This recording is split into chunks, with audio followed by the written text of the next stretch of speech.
1952 का साल, आजाद भारत का पहला आम चुनाव।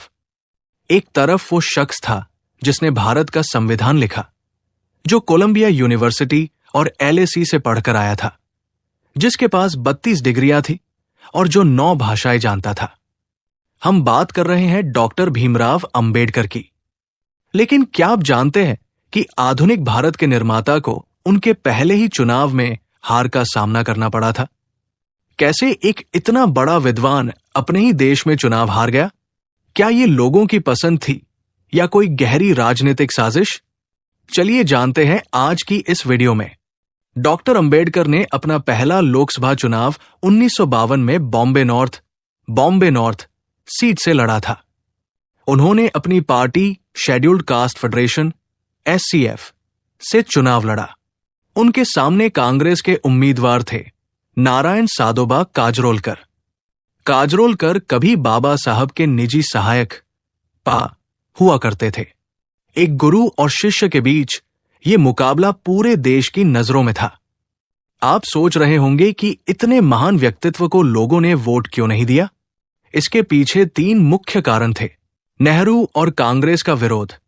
बाबा साहब ने हिंदू कोड बिल के मुद्दे पर नेहरू कैबिनेट से इस्तीफा दे दिया था। कांग्रेस उन्हें हराने के लिए पूरी ताकत लगा रही थी। पंडित नेहरू ने खुद उनके खिलाफ प्रचार किया था।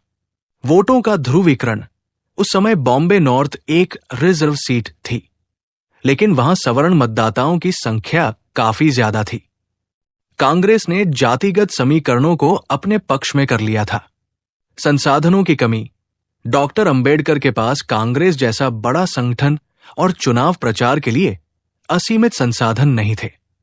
वे अपनी विद्वत्ता और ईमानदारी के दम पर चुनाव लड़ रहे थे। अब आते हैं उस सवाल पर जो आज भी चर्चा का विषय है। क्या उनके साथ बेईमानी हुई थी? जब नतीजे आए तो बाबा साहब को 1,23,576 वोट मिले, जबकि उनके प्रतिद्वंदी काजरोलकर को 1,38,137 वोट। बाबा साहब करीब 14,000 वोटों से हार गए। डॉक्टर अंबेडकर ने इस हार के बाद चुनाव आयोग को एक पत्र लिखा था। उन्होंने आरोप लगाया कि हजारों बैलेट पेपर, मतपत्र अवैध घोषित कर दिए गए थे और कुछ बूथों पर गड़बड़ी हुई थी। इतिहासकार बताते हैं कि उस समय की चुनावी व्यवस्था आज जैसी उन्नत नहीं थी। अंबेडकर जी का मानना था कि उन्हें हराने के लिए एक सुनियोजित षड्यंत्र रचा गया था, ताकि संविधान निर्माता को संसद से बाहर रखा जा सके। डॉक्टर अंबेडकर चुनाव जरूर